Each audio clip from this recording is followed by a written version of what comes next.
ที่สี่คำถามที่ว่าพ่อเลยถามดูคำถามที่หนึ่งถามว่าแหลมสุดที่แหลมเป็นหยังลูกก็คิดอยู่ข้าวหนึ่งก็เลยตอบว่าแหลมสุดที่แหลมก็เป็นธนูที่พ่อทั้งพ่อก็เลยบอกว่าโมแมนลูกแหลมสุดที่แหลมนี่มันเป็นปัญญาคำว่าปัญญาเป็นหยังปัญญาเป็นความฉลาดหอบรู้ความสามารถในการพิจารณาไตร่ตรองบนพื้นฐานความถูกต้องความเป็นจริงเพิ่นว่าปัญญาต่อมาพ่อก็ถามคำถามที่สองถามลูกว่าเบาสุดที่เบาเป็นหยังลูกก็คิดอยู่ข้าวหนึ่งคิดอยู่ข้าวหนึ่งก็เลยตอบว่าเบาสุดที่เบาก็ขึ้นนนนั่นแล้วลมพัดมันก็ปลิวไปพ่อก็เลยเบากับลูกว่าบ่แม่นเขาว่าเบาสุดที่เบาก็คือมโนธรรมบริสุทธิ์มโนธรรมบริสุทธิ์เป็นหยังมโนธรรมบริสุทธิ์ก็หมายถึงความรู้สึกรับผิดชอบชั่วดีบ่เห็นแก่ตัวซื่อสัตย์บริสุทธิ์เที่ยงธรรมคันสิเว้าแล้วก็เป็นคนดีแหละมโนธรรมบริสุทธิ์ต่อมาก็ตั้งคำถามที่สามเลยถามว่าไหวสุดที่ไหวเป็นหยังลูกก็คิดอยู่ข้าวหนึ่งคิดอยู่ข้าวหนึ่งก็เลยเดี๋ยวขึ้นไปเห็นยุ่นมันเบินไปก็เลยว่าห้อยโมเมนยุ่นบ่มันบินไปไหวพ่อก็เลยบอกว่าโมเมนไหวสุดที่ไหวมันเป็นแนวคิดยังมันก็บ่ไหวเท่าแนวคิดแนวคิดคนเฮานี่มันวองไว้เพียงแต่นั่งอยู่ซื่อนี่คิด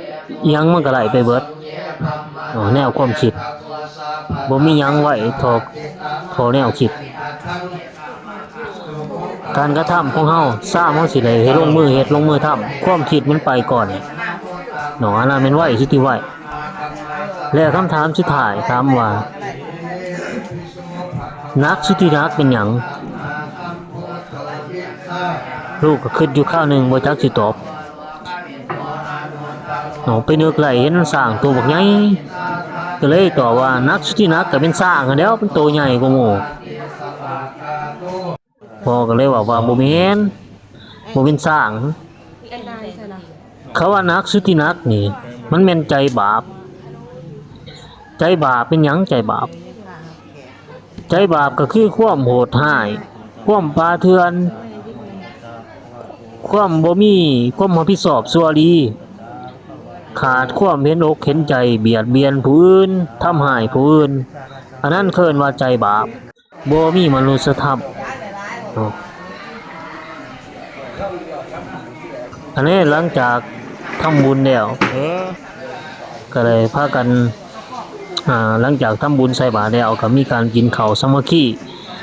อยู่ในเฮือนมีญาติพี่น้องแล้วก็แขกเพื่อนไก่เฮือนเคียงเขามาร่วมรับประทานอาหารนำกัน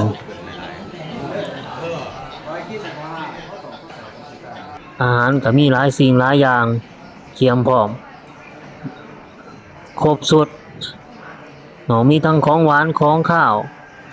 มีทั้งก้อยมีทั้งลาบเตรียมไปเบิดลวกผักลวกหลอกกระเจียวมีครบทุกอย่าง